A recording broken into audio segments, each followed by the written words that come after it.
Në mëngjesin e një të martë të ftohtë në lagjen e Ajonia në periferi të Athinës, qielli ishte i zbrazët dhe gri, sikur mbante pezull një lajm të rënë. Në katën e tretë të një ndërtese të vjetër, familja shqiptare Dervishi, e ardhur në Greqi prej më shumë se 2 dekadash, po përgatitej për ditën më të zymë që kishin kaluar ndonjëherë.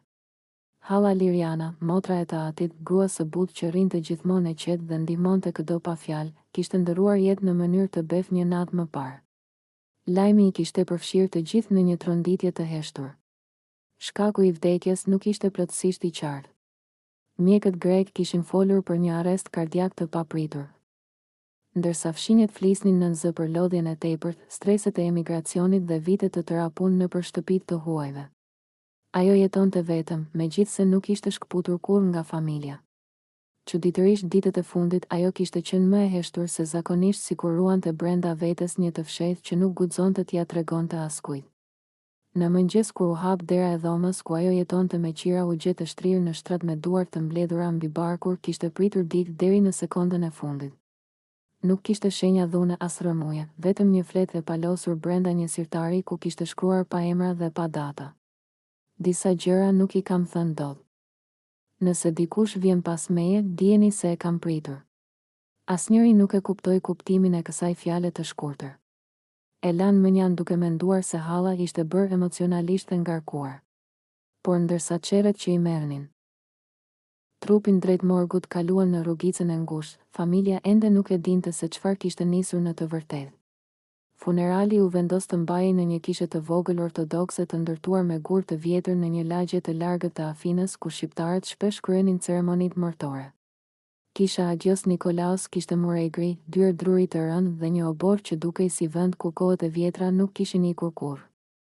Familja Dervishi u mblodh dhe gjitha ardjani i biri i Hallës, Erisa, motra e tij, Mërgimi, nipi që e kishte trajtuar Hallën si nën dhe të afërm të tjerë që jetonin nëpër lagje të ndryshme të Afinës, Pireut dhe në disa ish ku punonin sezonalisht. Të gjithë mbanin veshe të zeza dhe ecnin me hapa të heshtur. Sikur çdo hap ishte një gur mbi zemër. Trupi i Lirianës u soll në arkivol të thjeshtë, siç ajo do ta kishte dashur. Ajo nuk kishte qejf luksin, as fjalët e tepërta. Ishte prej atyre grave që mendonin se largësia nga Shqipëria ishte një lloj prove dhe se vetëm punët e mira linin gjumë të vërteta. Teksa arkivoli u vendos në mes kishës, njerëzit filluan të hyjnë njëri pas tjetrit. Disa ishin fshini nga lagjaja e saj e vjetër. Disa ishin punëdhënës grek që ajo i kishte shërbyer për vite pa pushim. E disa të tjerë ishin thjesht emigrantë që e njihnin fare pak, por e respektonin. Dhe pastaj ndodhi diçka që askush nuk e priste. Nga porta kryesore hyri një burr i panjohur, i gjatë, i veshur thjesht, me një pallto të vjetër ngjyrë ulliri dhe fytyrë të zbehur, sikur kishte udhëtuar gjithë natën. Askush nuk e njeh sytë e tij, kërkuan arkivolin dhe menjëherë u mbushën me lot të papërmbajtshëm. Eci drejt dhe ndaloi para familjarëve. Me një zë të ngjirur, pa patetik, pa teatrale, tha fjalin që ngriti gjithçka përpet. Kam ardhur për arsyet që ajo s'mundi t'i tregoje. Nuanca e mënyrës si e tha, ngarkesa e dhimbshme, prania e tij e çuditshme, gjithçka krijoi një tronditje të menjëhershme në kishë. Njerëzit shikuan njëri tjetrin të hutuar. Disa u shtangën, të tjerë u bën kureshtar. Ardiani ngriti kokën i habitur. Asnjëherë në jetën e tij nuk kishte dëgjuar që Halla të kishte lidhje me dikë të tillë. Burri nuk e pyeti askush në ato momente, ndoshta nga respekti, ndoshta nga hutimi, por prezenca e tij nisi të rëndonte në ajër. Sikur kishte sjell me vete një pjesë të errët së kaluar së Lirianës. Pas ceremonisë fetare, kur arkivoli u ngjor drejt varrezave të Marusit, njerëzit nisën të përflasin nën zë. Kush ishte ky burr? Nga erdhi? Pse Halla e tyre, një grua që gjithë jetën ja kishte kushtuar familjes së punëve të palodhshme, do të fshite diçka të tillë? Ndërsa arka u ul në tokë, burri i panjohur qëndroi më një pa u afruar as shumë as pak. Nuk foli më. Vetëm vështronte tokën sikur aty zhytur fshehtësia që e kishte sjell deri këtu. Ishte i palvizshëm, i zhytur në një pikëllim të ngurtë. Pas varrimit, sipas traditës, familja u kthye në shtëpi për të pritur njerëzit. Megjithatë, ajo që po i mundonte nuk ishin vizitorët, por fjalët që ai burr kishte thënë. Çdo njeri e mbante mend timrin e zërit të tij si të ishte gëvendur në tru. Disa U erësua në një nuans të thellë vjollës, ndërsa ra që vinte nga malet përreth Athinës sillte me vete pluhur e fletëza të thata. Shtëpia e familjes Dervishi, edhe pse e mbushur me të afërm, kishte një atmosferë të peshërënduese. Heshtja nuk ishte ajo e zakonshmeja mërtore, por një heshtje që priste diçka tjetër, një zbulesë, një çarje të së panjohurës. Burri i panjohur që kishte hyrë brenda me zarfin e vjetër qëndronte ende ulur. Shëndërimi i tij i ngurtë si të zhvitur diku larg dhe duart që i dridheshin lehtë tregonin qartë se ajo që priste të thoshte nuk ishte e lehtë. Asnjë prej tyre nuk guxoi të ndërhynte. Të gjithë prisnin, secili me pritshmëri të ndryshme, por me të njëjtin tension të brendshëm. Ai mori frym theu, sikur të mundohej të thithte guxim nga ajri i rënd i dhomës. Kur nisi të fliste, zëri ju dro lehtë, por fjalët dolën të qarta. Ai tregoi se në Shqipëri kishte qenë dikur i afërt me Lirianën, por jo në mënyrën që njerëzit mund të supozonin. Ai foli për vitet 90, për kaosin social, për kohën e tranzicionit, ku askush nuk ishte i sigurt për asgjë, ku të rinjt humbnin shpresat dhe të rriturit.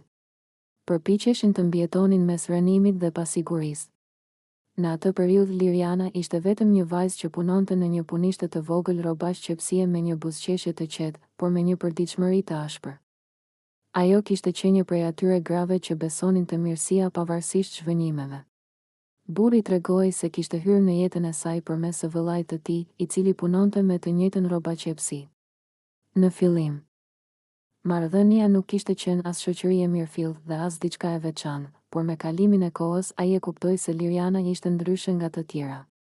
Ishte e bindur e fortë, por njëkohës ishte brish brenda shpirtit sikur mbante një barë që nuk i përkiste. Ai rrëfeu se si pa dashur ishte bërë pjesë e një ngjarje që kishte ndryshuar jetën e saj përgjithmonë. Ai foli për një natë dimri, për një incident që nuk e sqaroi plotësisht, për të cilit ju referua si gabimi më i madh. Fjalët e tij ishin të përzgjedhura me kujdes, sikur çdo deta e shtuar mund të hapte një plagë më të thellë se sa ajo që ishte tashmë e pranishme. Ai bëri të ditur se ai nuk e kishte lënduar drejt për drejt, por kishte qenë arsyeja pse ajo ishte futur në një situatë që e kishte detyruar të ikte nga vendi, të linte gjithçka pas dhe të shfaqej në Greqi pa kthim. Nga mënyra se si e shpjegoi dukej se nuk ishte fjala për borxje, dhunë apo ndërhyrje të jashtme, por më shumë për një lloj fajësie të heshtur, një përgjegjësi morale që e kishte shoqëruar për vite të tëra. Ai pranoi se kishte tentuar disa herë ta gjente gjatë viteve të para të emigracionit të saj, por asnjëherë nuk kishte guxuar t'i afrohej. Vetëm kishte parë nga larg duke u siguruar se ishte mirë pa bërë të ditur praninë e tij. Kjo kërkimi i tij i gjatë, i heshtur, dukej i pabesueshëm. Por mënyra si fliste e bënte të vështirë të besojë se po gënjente. Ai nuk kërkonte justifikim dhe as falje. Vetëm tregonte pa shtuar dramë, pa kërkuar mëshirë. Tregonte si njeri që kishte mbajtur një bar shumë vite derisa ajo bar kishte ardhur ta kërkonte vetë në formën e një funerali. Në atë çast ai preku zarfin që mbante në dorë. Zëri u drodh sërish. Tha se ky zarf ishte i fundit që halla kishte shkruar për të. Nuk e dinte çfarë kishte brenda. Nuk e kishte hapur, sepse kishte vendosur që çfarëdo që ajo kishte dashur të thoshte duhet të ndaj me familjen e saj. Ai e kishte sjellë atij për ta dorëzuar pasi mendonte se ata meritonin të dinin të vërtetën ose të paktën versionin e saj. Nuk ishte një letër e zakonshme. Zarfën nga ato të vjetrit të trash, pa pull, pa adresë. Mbanin aromë letre të mykur sikur koha e kishte prekur disa herë. Të gjithë ndjen se çfarëdo që ishte brenda do të sillte një valë të re realizimesh. Ai ja la zarfin Ardianit dhe u ngrit ngadalë nga karrigja. Tregoi se do të largohej menjëherë pas se nuk donte të ishte barë për askënd. Kishte ardhur vetëm për ta çuar një amanet. Edhe pse nuk e tha qartë. Dukej se pas atij çasti ai nuk kishte ndonjë arsye të shfaqej më në jetën e tyre. Burri u nis drejt derës pa u kthyer mbrapa. Hapat e tij të ngadalt, por të vendosur u dëgjuan në korridor derisa dera u mbyll pas tij me një tingull të zhurmshëm si një kapitull i mbyllur me forcë. Familja mbeti e ngrirë në vend. Sirtë e të gjithëve shkuan drejt zarfit. Pavarësisht humbjes së tyre, pavarësisht dhimbjes së varrimit, tani kishte diçka tjetër në mes tyre. Një e shkuar që i përkiste Lirianës dhe që ata nuk e kishin ditur kurrë. Një e kaluar që tani kërkonte të hapej. Ardiani mori zarfin, por nuk e hapi menjëherë. Ai e ndjeu peshën e tij. si kur brenda të kishte një gur. Në fytyrën e tij shfaqi frika e një njeriu që e di se e vërteta mund të trondit themelet e asaj që ka ditur gjatë gjithë jetës. Për disa minuta të gjata askush nuk foli. Heshtja u bë e dendur gati e prekshme. Vetëm ora në mor lëshon të tik takakun e saj ritmik si një kujtim se koha nuk priste askënd. Në mbrëmjen që po afrohej do të hapej letra. Ajo që kishte shkruar halla e tyre para se të ndëronte jetë. Dhe ajo letër nuk do t'i linte më të njëjtë. Ndërsa nata zbriste ngadalë mbi lagjen e qetë të Peristerit, shtëpia e familjes Dervishi dukej si një ishull i mbërthyer në një mjegull të padukshme. Dritat e brendshme krijonin hije të lëvizshme nëpër mure. Sikur shpirtrat e së kaluarës po e ndeshin aty rrotull duke pritur me durim çastin kur e vërteta do të zinte frym. Të gjithë kishin mbetur ende rreth tavolinës së gjatë, ku zarfi i vjetër qëndronte si një dëshmi e heshtur e një jete të fshehtë. Ardiani e mbante në dorë pa lëvizur sikur duart e tij të ishin bërë pjesë e tij. E shtrëngonte me kujdes, por edhe me një lloj druajtje, duke e ndjer peshën simbolike të asaj çka priste brenda. Shenjat e lodhjes në fytyrat e të tjerëve dukeshin qartë. Dhimbja e humbjes nuk ishte shuar, por përkohësisht ishte spostuar nga një ndjenjë tjetër, ajo e pasigurisë. Nëna e tyre, Shqiponja, kishte qëndruar në heshtje të plotë që nga largimi i burrit të panjohur. Ajo nuk kishte nevojë të fliste. Sytë e saj të lagur që përhumbeshin herë të zjarri jo gjakut dhe herë të zarf tregonin një lloj frike më të thellë se ajo e fëmijëve. Në fund të fundit ajo e kishte njohur Lirianën më shumë se kushdo. Nëse ajo kishte mbajtur një sekret gjithë këto vite, vetëm ajo mund të ndjente peshën e asaj tradhje të heshtur. Kur më në fund Ardiani vendosi të vepronte, ai e vendosi zarfin mbi tavolinë duke tërhequr një frym të gjatë dhe të rënë. Letra kishte një ngjyrë të zverdhur, buzët e saj të konsumuara nga koha dhe një vulë të thjeshtë me dy ngjitse që dukeshin sikur do të çajej vetëm nga prekja. Ai e hapi ngadalë me kujdes sikur brenda të kishte një artefakt të brishtë që mund të shembej me një lëvizje të gabuar. Nga brenda ra një fletë e vetme e palosur disa herë. Shkrimi i saj ishte i njohur, ai shkrimi vogël e i rregullt i hallës së tyre që gjithmonë i jepte rëndësi detajeve. Letra kishte aromën e një kutie të vjetër kujtimesh, një aromë që të përzjente mallin me brengën. Ndonë se ishte Ardiani ai që duhet ta lexonte, askush tjetër nuk lëvizi. Askush nuk e kërkoi fletën. Ishte një çast që i përkiste vetëm atij si nipi i saj më i madh, si njeriu që ajo e kishte përqafuar gjithmonë si të ishte fëmia i saj. Ai e hapi fletën dhe filloi ta lexonte në mendjen në fillim, por më pas e kuptoi se duhej ta jepte zë qoftë edhe me ton të ulët, sepse kjo nuk ishte vetëm e vërteta e tij, ishte e vërteta e të gjithëve. Letra fillonte me një qetësi të çuditshme. Ajo nuk e nisi me justifikime, nuk e mbushi me fjalë emocionale. Ajo shkruante thjesht si njeri që e di se koha po i mbaron dhe duhet të thotë vetëm atë që është e domosdoshme. Ajo tregonte se jeta e saj në Shqipëri kishte qenë mbushur me mundime që asnjë prej tyre nuk i kishte ditur. Jo për shkak se ajo nuk donte t'i shkëmbente, por sepse kishte pasur frikë se e vërteta e saj do të sillte pasoja.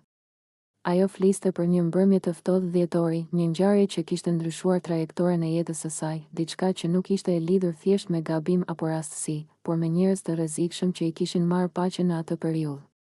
Ajo përmendi se burri që erdhi në funeral nuk ishte vetëm njohje e vjetër, por njeriu që kishte qenë në qendër të asaj nate, njeriu që kishte qenë shkaku i zhvendosjes së saj, por edhe njeriu që e kishte mbrojtur në mënyrat e tij të heshtura që askush nuk i kishte imagjinuar. Nuk fliste për dashuri as për armiqësi.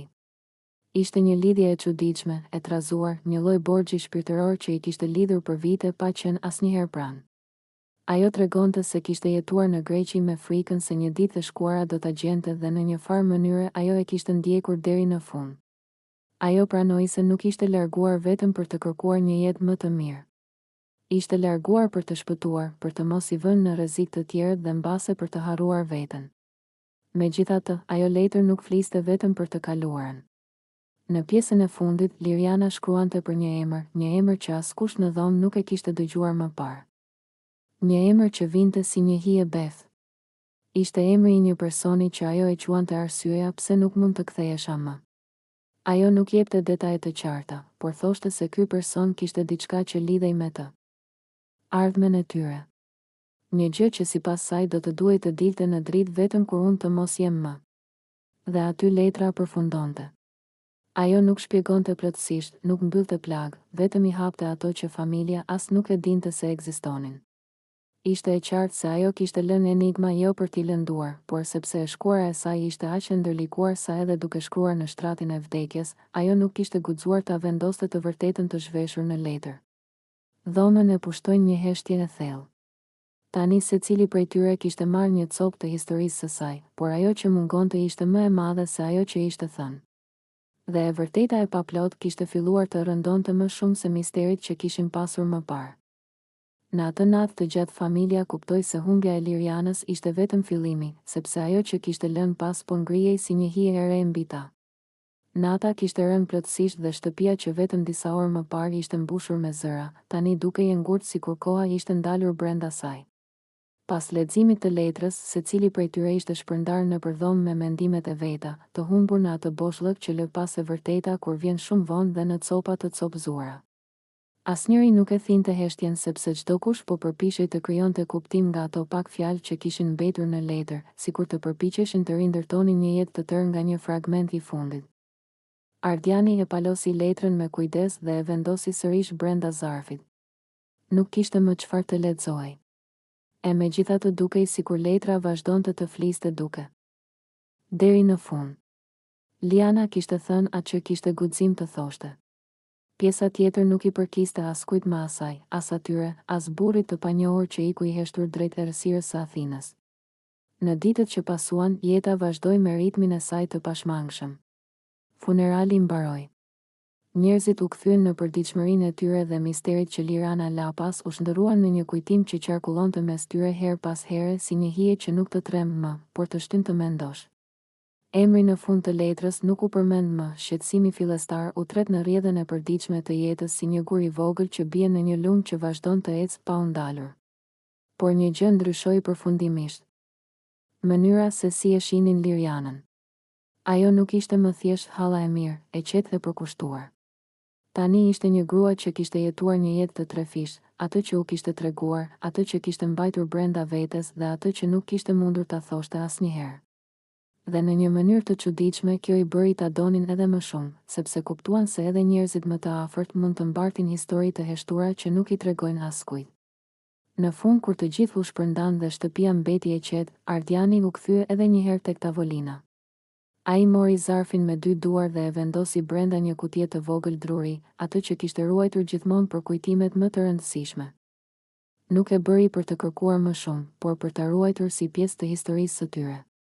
Një histori që nuk kishte mbaruar ashtu siç prisnin, por që kishte mbaruar ashtu siç ndodhin shumë gjëra në jetë, përgjysmën me mister, me dhimbje, por edhe me një lloj qetësie të pashpjegueshme.